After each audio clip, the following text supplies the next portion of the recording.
তার ভাই একটু নক দিবেন। আমি নকও দিয়েছি। এখানে আসার পর আমার টাইম ঠিক 12টায় দেওয়া। আলহামদুলিল্লাহ চেষ্টা করি কোনো ঝামেলা যদি একান্ত না হয়, রাস্তাঘাটের বিপদ না হয়, আমার দিক থেকে টাইম ঠিক রাখা। টাইম ঠিকও রেখেছি আলহামদুলিল্লাহ। নামার পর মাহফুজ সাহেব থাকতে থাকতে আমি এই পর্যন্ত এসেছি, হয়তো কেউ কেউ দেখেছেন নাকি, একেবারে এই পর্যন্ত এসেছি। ওই সময় হুজুরের নাম ডেকেছি, অথচ আমাকে বারবার বলছে যে আপনি যদিও বাসায় ফিরবেন তাহলে ঠিক আছে, অন্তত অল্প সময় হলেও এখানে ওয়াজ করে যান। আসার পর পুরো রাস্তা তো চিনি না, জীবনে আমি ভেতরে আসিও নেই, একজন ভলান্টিয়ারও নাই, এখানে রিসিভ করারও কেউ নাই। অবশেষে আসলাম, এ পর্যন্ত আসলাম, তখন হজরতের নাম ঘোষণা করলো। আমি বুঝলাম ঠিক আছে, আমার দরকার নেই, তাহলে আমি চলে যাই। যদিও তাজুল ইসলাম হাসান ভাই বলেছেন হয়তো পরিস্থিতি অন্যদিকে মন নিয়েছে, আমি আবার চলে গেলাম গাড়িতে। যাওয়ার পর হজরতরা আবার বলছেন না, বয়ান করাই লাগবে, না করলে ঝামেলা হবে।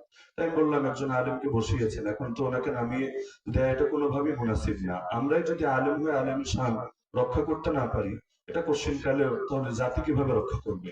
তো একজন যদি ওঠে তাহলে অবশ্যই তার আলোচনা শেষ করতে হবে, এটাই যুক্তির কথা। তো হজরত যেহেতু শুরু করেছেন, খুতবা বলেছেন, অবশ্যই তিনি আলোচনা করবেন, এটাই উচিত। এবং এর ব্যতিক্রম আমি কেন, যদি বড় কোনো মুরব্বীর দ্বারা হয় আমি এটা পছন্দ করবো না, এটা আলেমের শান হিসেবে রক্ষা হবে না। তা আমি আমার দিল থেকে কোনো কষ্ট রাখছি না, এবং বাস্তবে কোনো কষ্ট না, এবং এমন না যে আমি কথা না বলে ওনাদের থেকে হাদিয়া নিয়ে আসবো, এই ভয়েরও কোনো কারণ নেই।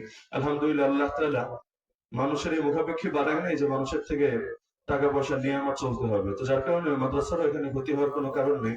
যদি বয়ান না করে উনি টাকা নিয়ে চলে গেলেন, বাকি আমি ইনশাআল্লাহ চলে যাচ্ছি। হযরত আলোচনা করবেন, দোয়া চাই সকলের কাছে, এবং কেউ কষ্ট রাখবেন না। মাদ্রাসা কর্তৃপক্ষের প্রতিও অন্তরে কোনো অনুরাগ রাখার কষ্ট প্রয়োজন নাই।